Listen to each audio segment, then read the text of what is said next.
The mysterious disappearance of Kathy Lujan left her two children devastated and desperate for answers. On May 14, 2016, Kathy's husband, Juan Gonzales Jr., reported her missing, unleashing an unforeseen chain of events, with Juan exposing the couple's sickening secret. He will tell you that a month ago I told him that I knew Kathy was cheating on me. But to the detective's surprise, Kathy was involved in not one, but multiple affairs. What's the relationship between you and Kathy? We did from forward. When did y'all start up the relationship? Probably about a month ago, maybe. We kissed a couple of times. Kathy's lovers have become prime suspects, but who took her? As detectives race against time, only one question remains. Will they find Kathy before time runs out? The answers will lead them to the most shocking discovery of their lives. Midland Police Department.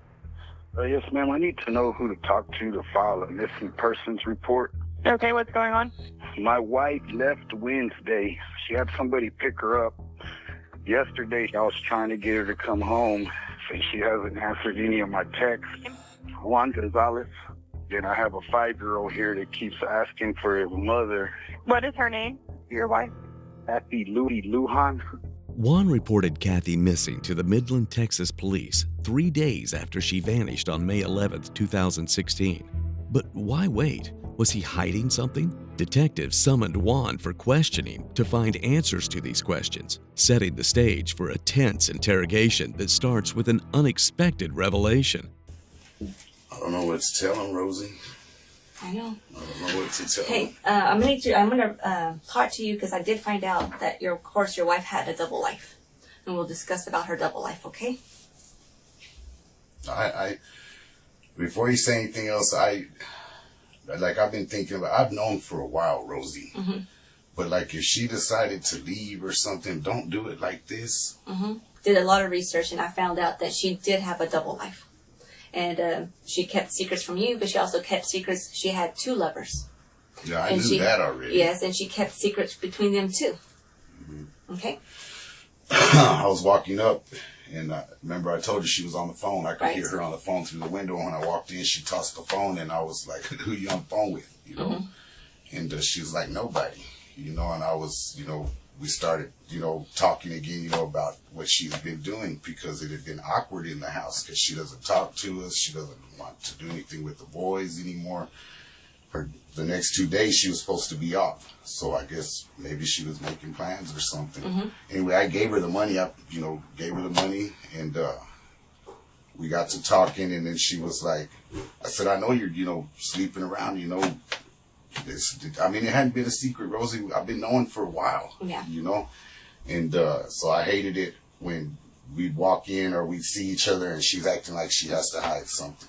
Okay, I'm gonna go back. When she handed you the phone, was it already for you to go on the message part, or did she have it at a specific place for you to look at?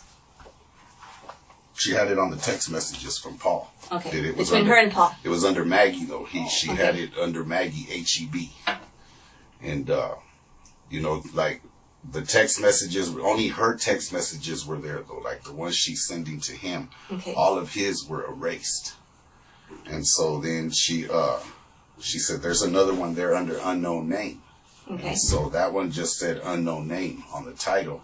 Same thing, started going through those, and it was basically the same text as from Paul, to Paul. She's Just a different, another number. yeah, like the same thing, the way you kissed me, blah, blah. It wasn't real, but just through reading, and his were erased too. His incoming texts were erased too, and hers were there. But, anybody could have figured out what's going on. Mm-hmm. Juan and Kathy had been together for 20 years. When Detective Rosie Rodriguez first met him, he appeared shaken, yet cooperative, granting full access to his home and car. With no evidence against him, detectives pursued other leads and uncovered Kathy's affairs. Their focus then shifted to Paul Mendez, who had lied about his involvement with her. Rodriguez, this is my partner, Detective Corson. What's the relationship between you and Kathy?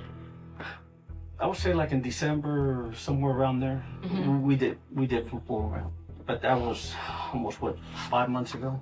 When was the last time y'all fooled around? Man, it had to be, like I said, 2 months ago, 3 months ago, something like that. It was like she was in management now, so it was like, hey, I mean, I'm just an employee right now, so they call her unprofessional misconduct by management. Wednesday between 12:30 and 1 after you get off work, where do you go to? Well, I went and hung up, call him JoJo. And I know, say 11:30 or something. at night? Yes, ma'am. What does your gut tell you happened to Kathy? And I've seen those snap, 48 hours. You know, they say y'all have 48 hours, and within 48 hours, a lot of time the case goes cold. So, and it's already been over 48 hours. So, that's all right. I know you're tearing up and stuff. I know it's hard for you to say it, but I need you to tell me. At any time, did you ever see Kathy again in person? That morning, that was the last time I seen her. And that afternoon after she went home, that was the last time I seen her. Paul had initially denied any relationship with Kathy, not out of guilt, but to protect her. Their affair violated company policy. Security footage and witness statements confirmed his alibi at a friend's house the night of the murder, clearing him as a suspect. With Paul off the list, investigators pursued the other mysterious lover, unaware of the twist that awaited them. Meanwhile, Detective Rosie turned her focus back to Juan. His marriage to Kathy was far darker than he had ever admitted. Her cheating, I was hoping she would just get it out of her system because she was going through something. Because I did a lot of wrong to her when I was in the music business, and no secret, Mitch here when I was dealing dope. I was fooling around a lot. So I took it as I deserved it. It's payback. Okay. We never fought about it. I mean, I don't know, but So when you get to the house and you see the car there, you pull up in the driveway. And then you go up in the house. Was the door locked or unlocked or what? No, it was unlocked. Okay. Mm-hmm. The screen door unlocked and the front door unlocked. Mm-hmm. Well, we leave it unlocked a lot. Like that one night when you came to get the car and the keys were in the car. Like, you just leave the keys in the car. We do that stuff there all the time.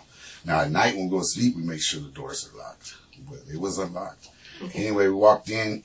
She wasn't there. So I figured Carmel had come to pick her up, or one of the guys, and because I remember talking to you last week, that how was I to know if one of these guys had been in the house, or whatever? No, had been in the house before already, and I didn't know about it. Mm-hmm. So when you go in there, she's gone. Did you call her? Try to find out because what did you? What I'm trying to get at, did you call her when you knew she was gone? No, because she told me she was going to leave for a while. And when Kat here lately, and Kat's always the type of person when she's in her little zone or mad or upset, just leave her alone. Because it just makes it worse with her, Juan claimed that Kathy had been cheating with 2 men. Detectives soon identified the other lover, Ramiro Paredes. When Ramiro saw on Facebook that Kathy was missing, he wasted no time contacting detectives to confess their affair. During questioning, Ramiro revealed a shocking detail, one that would turn the entire investigation on its head. Tell me, how long have you known Kathy? I've known her since I was 17, I guess. When did y'all start up the relationship? Probably about a month ago, maybe. I mean, we've never really done anything. We kissed a couple of times. When is the last time you talked to her? The last time I talked to her was that Wednesday. Some time went by when you get some text from her. Right. Text her that she was different. It wasn't the same. She wasn't the same person. Because she didn't use the same phrases. Right. She wasn't using the same phrases anymore, and it was cold. The texts were cold.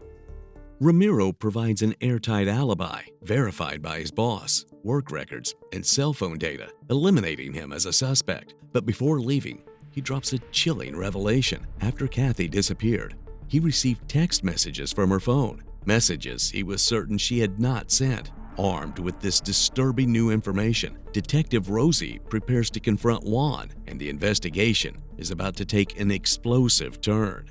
But there's some issues that I'm having with what you're telling me. I told you that I downloaded your phone to get those messages. Mm-hmm. But I'm going to tell you, I got a search warrant also for your phone through Verizon. Mm-hmm. And I got all your information from Verizon. I did the same thing to her phone. I don't have her phone physically, but I did a search warrant, and I got all the information from her cell phone. And obviously we know that she was cheating on you. That's no secret at all. And I can tell you before March that she's been cheating on you. Anyone in your position would be pissed off. I understand that you've done your stuff back in the past, but if she wasn't arguing, if y'all had arguments, y'all dealt with it, and y'all moved on, correct? And then y'all end up having Lee Adrian. So I can understand you being upset with her if she's cheating on you, because I would be upset. Do you agree with me with that? Yeah, anybody would be upset, but it wasn't upset enough to do anything. Okay. And like I said, I did some research, and I found that you left work earlier than that, and you went to different places in town. Do you remember that? I don't know. I'm always driving around. Where did I go?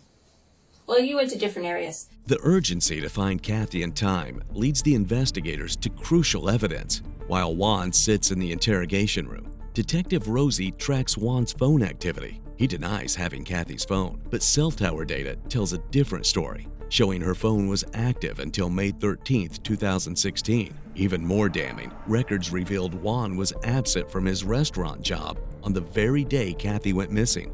Armed with hard-hitting evidence in hand, Detective Rosie is ready to confront him, and the cracks in his story are about to split wide open.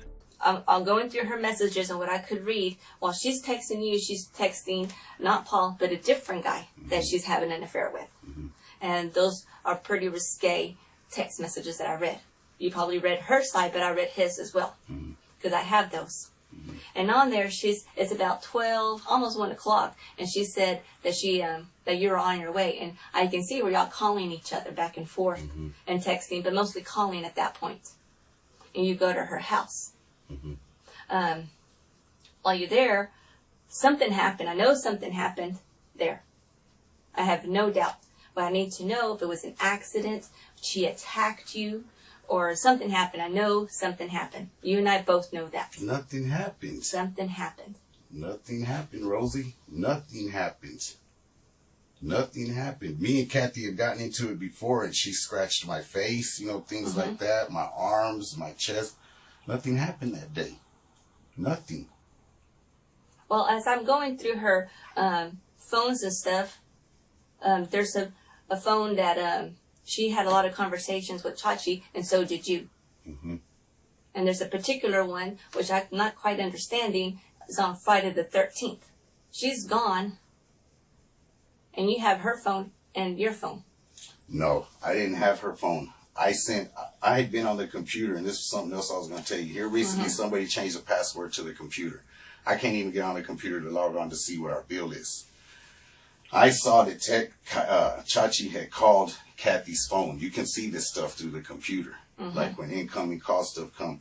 So I know she had been talking to Chachi a lot, because he thought that I had stole his roommate's gun, or his gun, whoever's gun it was, when I was over there. So I texted him that Kat was asleep, and then texted him you can do this, because when I used to work with the DEA, and I would take Kat's phone with me, like when mine was dead, or take both phones, she would text me to the phone through the computer. She taught me how to do this. That's how I texted Chachi. I didn't have Kat's phone. I don't have Kat's phone. Okay, first of all, the stuff I got didn't come from the computer. It came from Verizon, and it came from her cell phone. I'm going to tell you, he called Kathy. And you knew he called Kathy. Through the computer? Not through the computer, no, sir. Not through the computer. Well, I don't know, Rosie, but I don't have Kat's phone. You had it that day. And you know what else I know? When we did the search warrant, I did it for the cell site towers. And it shows to be at your house. Your phone is there, and her phone is there. All the way up to the 13th. I've had my phone, and that's it. Her phone is there as well. And I'm trying to find an explanation why her phone was at your house after she left on the 11th. I don't know. Y'all search the house, or y'all can search it again. There's no phone there. After the 13th, I'm sure it's not there now, but I'm telling you, it was there up to the 13th. And that phone, those things come from the phone. It doesn't come from the computer. And it's showing at your house. Even when you went to Dino's Pizzeria, you had your phone and her phone was there along with yours. Because I was able to follow you. Juan clings to his denial, but the communication logs from Kathy's phone leave him nowhere to hide, revealing secret conversations with her contacts that he tried to keep buried. Yet Detective Rosie is far from finished. As the investigation to find Kathy continues, a damning piece of evidence emerges and threatens to drag Juan even deeper into the hole he has dug for himself. You're hurt. She did something to you where you were either defending yourself or either you attacked her because you wanted to or you were defending yourself. It's one or the other. I think you were defending yourself and you didn't mean to hurt her. Kathy. But Kat didn't leave the house. Kat didn't leave with anybody. Those two other guys that she's with, they have nothing involvement. They're not even around the house. They don't even know where she lives. And I also did search warrants on their cell phones. And nothing around there. I know exactly where they were at that time. She wouldn't have left the kids for this long period. And she never left the house. That we understand. Okay, and she never left the house. Well, on her own. No, she didn't. I'm not saying she did. I just said, well, I don't know what to tell you. I didn't do anything to her. I think you did. And I'm trying to figure out, was it an accident or did you purposely plan all this out to kill her? Nope. I didn't make no plans to hurt her. Well, everything else is showing that you did. And that blood that's going to be in the vehicle is going to be her blood. I don't know. I don't know what to say. Like, I didn't do anything to Kat. That's all I know. Then Kat did something to herself there. And you took her somewhere. You're trying to make me, you're trying to put this on me either or. Did she commit suicide and I took her somewhere, or I planned to kill her, or... Well, it was an accident. You were defending yourself. Or it was an accident. But it's something that happened between y'all two and nobody else. It's just y'all two. Yes, sir. No. There is no other explanation. And what we're trying to do is, you're talking about Leandrian can't be without her. Leandrian needs her. Yeah. But she ain't coming back alive. And you and I both know that. And when Adrian gets older, he's going to want a place to go visit her at her graveyard site. And we owe him that. We all are. We owe him that. If that's what happened, we all are, but... That's exactly what happened. No. Detective Rosie plays a careful game, baiting him with scenarios of self-defense and suicide, watching closely to see if he takes the lead and reveals where Kathy is. Then came the breakthrough, the discovery of blood in Juan's car, a nail in his coffin. Switching tactics, Rosie appeals to his human side, reminding him of his son to persuade a confession. As the interrogation presses on, she delivers another blow, a chilling statement Kathy had made just days before she vanished. You tell me, you text all these other people on her phone. You text Paul. You text the unknown person. I didn't text anybody. That phone is at your house.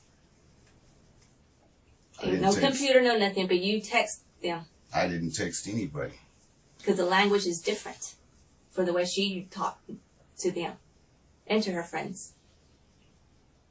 I didn't text anybody, Rosie. I knew since the get-go, since that day you walked up, your whole attitude changed towards me when her father told her that, or told you that he was sure I did something to Kat. You've been with me ever since. No. Yes, you have. No, I haven't. Yes, you have. Because when I walked in there, I was concerned for her safety. I asked to search her room.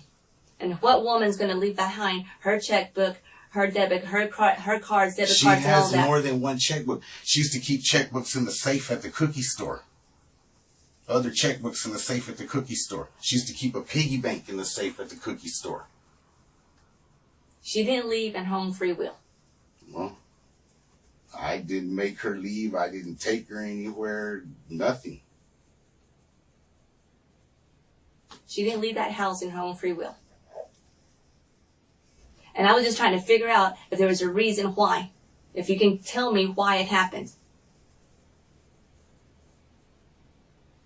So then you're just a cold-blooded killer. No, I didn't kill anybody. I've never killed anybody. You killed her. I didn't.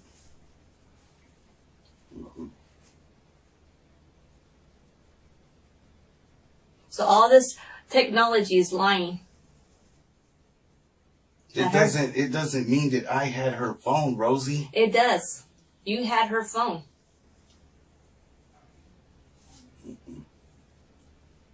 You told Chachi. How would you have known? And don't tell me through the computer, because everything I got was not from the computer. It's from her phone. And then for her to tell people if anything ever happened to her, you did it.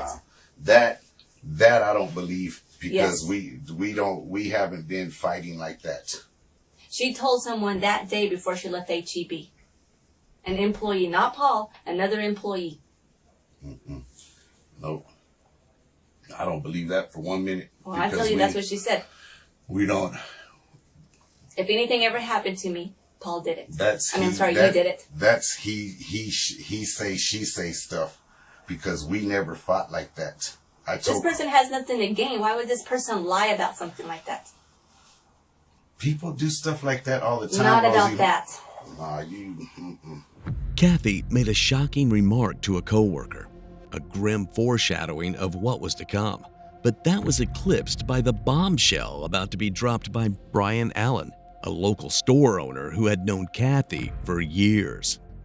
I've worked the store for 20 years, and so I've known Kathy, and she's, a pretty regular customer. Yes, sir. So Juan came in Tuesday and cashed this check. It was check number 2081. And I did it because I've known both of them. They've come in the store for years, and I didn't have any problem with it. That was at 3:19 actually, when he came in and cashed that. Then he came back in that evening at 7:49 and tried to cash check number 2102 for $180. 2102? Right, and so that's what threw something off Yeah, with because me. it's way... Yeah, in 4 hours to do that many checks, and so I was No. like, "What's up with it?" He was like, "Well, I just got to do a sprinkler system," and I was like, "I don't feel right about that. I can't do it." Investigators uncovered that within just 4 days, Juan had drained Kathy's bank accounts, leaving a trail of withdrawals across town. He claims he was simply picking up his son during that time, but surveillance footage of him withdrawing money during the very same window shattered his alibi. All I found on her stuff is that she doesn't want to be with you anymore. That she wanted you out, and that you knew she was done with you. She had been telling me that since before that day. Yes. I was just trying to work things out for the kids' sake. She wasn't going to work it out. She was done with you. She was done with you stealing her money. She was done with you passing checks. Not just one, but you did 2 at Tobacco Alley. They didn't cash the other one. It doesn't matter. You still took it. She's not going to come back alive. She's not out there. And her dad's not hiding her. Her brother's not hiding her. She's not with those guys. They're not hiding her. And she's not going to leave her kids. Besides those 2 guys, I can't find anyone else that she's with. I don't know, Rosie. That blood that was in the truck, you can't explain that. I can't explain it because I don't know about the blood in the truck. Juan tries to soften Detective Rosie by using her first name, his words carrying a veneer of sincerity. But in the interrogation room sits another presence, Sergeant Mitch Russell, a seasoned interrogator who had crossed paths with Juan before. When Rosie hits a wall, Mitch steps in, shifting tactics. Basically, they think you have her phone, and you're saying you don't. I don't have her. You don't have. Have you ever had it? Just when we're at home and we would before. No, I'm talking about since this time. Have you had her phone at any time? No. Because you know that phone stuff is what we do, and so I'm going to tell you that it's going to ping where it pings. I mean, it's going to be where it's at, where these GPS coordinates say it's at, and it's going to say it's at your house at the same time as your phone is. Okay, and then there's a text message with you and this whoever Chachi is about her being asleep. Yeah, that's what we were talking about. Well, and obviously she wasn't asleep. Why'd you say that? I said I did it off of the computer because I wanted to know what they were talking about. Yeah, well, the problem, I'm going to tell you, and I'll give you this right here. I can tell you it wasn't from the computer. And I mean, I'm being honest with you. I can tell you it's not on the computer because if you would have sent it from your computer, the UTC code, the timestamp, would have been different because it would have been where you're sitting, not where Verizon is on their phone. Okay? So I'm going to tell you, you did not send this text message from a computer. It was sent from a device. And the reason I know that is because of this universal time code. Okay? Can't be sent from the computer because your computer is sitting in the central standard time zone because that's where you're at. You know, it tells you the time where you're at on your computer. Okay? The phone companies use what's the old Greenwich Mean Time, but now it's called Universal Time Code.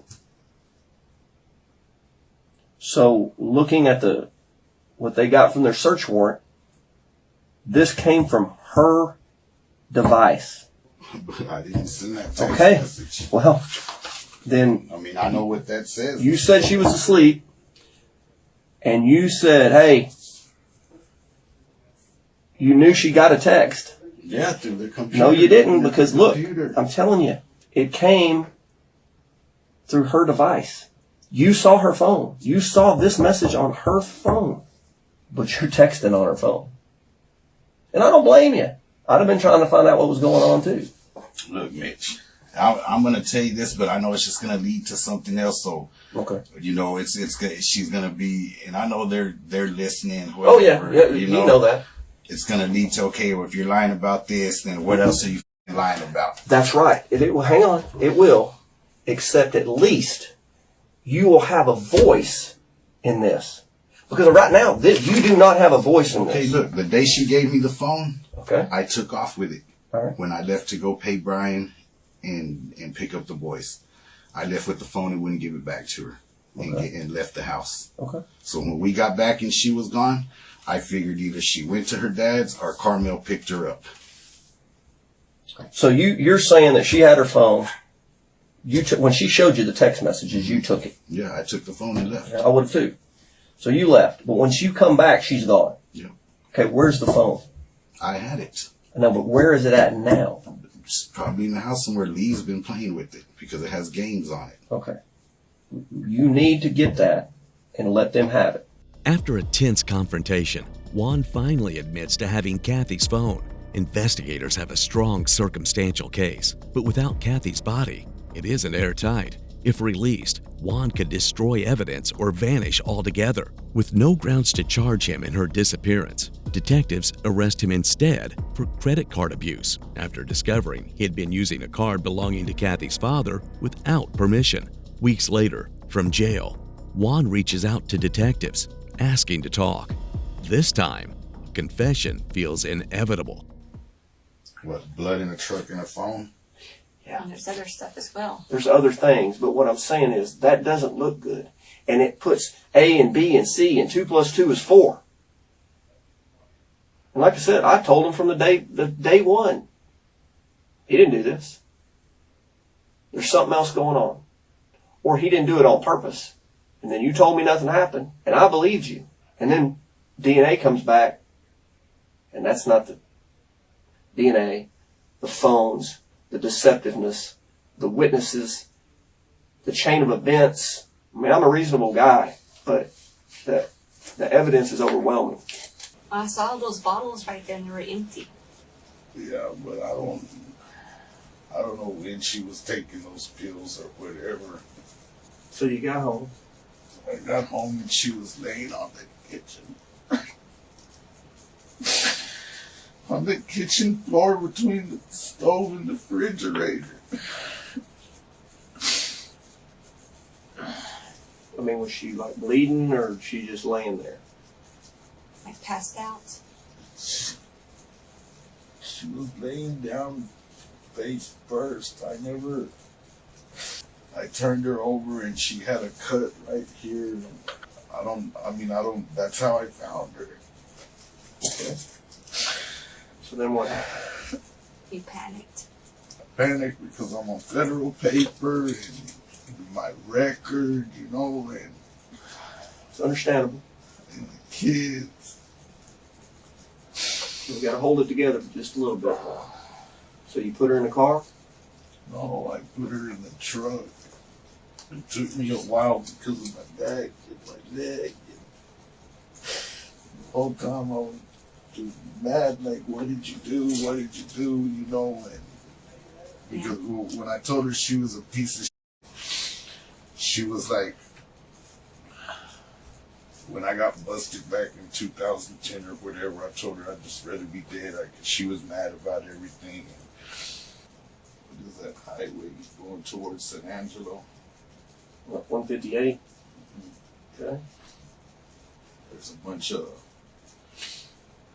pump jack derricks out there, and there's a ravine or something, and I didn't know what to do. I didn't know what to do with her. Okay, did you just like lay her down out there? Yeah. Okay, how far off the roadway is it? I don't even know the name of the road. It's Like 1379? How far out is it? man, it's a pretty good ways out there. It's where Pioneer was drilling out there. Okay. You take her pillows also to make her comfortable. Yeah. Thought so. All right, well, this is what we're going to do, okay? You're going to smoke you a cigarette and drink you some Coke, and then we're going to load you up in the car and you're going to take us, okay? All right. Just relax for a little bit. There's your drink. Let us step out here for just a second. All right. You know what, Juan? Just relax. I want you to listen to me. Juan confesses, but claims Kathy had taken her life. Yet the discovery of blood in his car told a far different story. He admits to dumping her body by a local highway to avoid suspicion and leads police to the site. As detectives approached the crime scene, beneath the dusty blankets, they were stunned to see Kathy's work uniform. She had been discarded like trash, left to the elements. The autopsy shattered Juan's suicide claim, confirming it was a homicide. Kathy's bones and muscles were fractured. In court, Juan testified that during a fight, he sat on top of Kathy and strangled her. His words sealed his fate, leading to his conviction. On August 14, 2017, Juan Gonzales was found guilty of murder. He was sentenced to life in prison and fined $10,000, ensuring he would spend the rest of his days behind bars.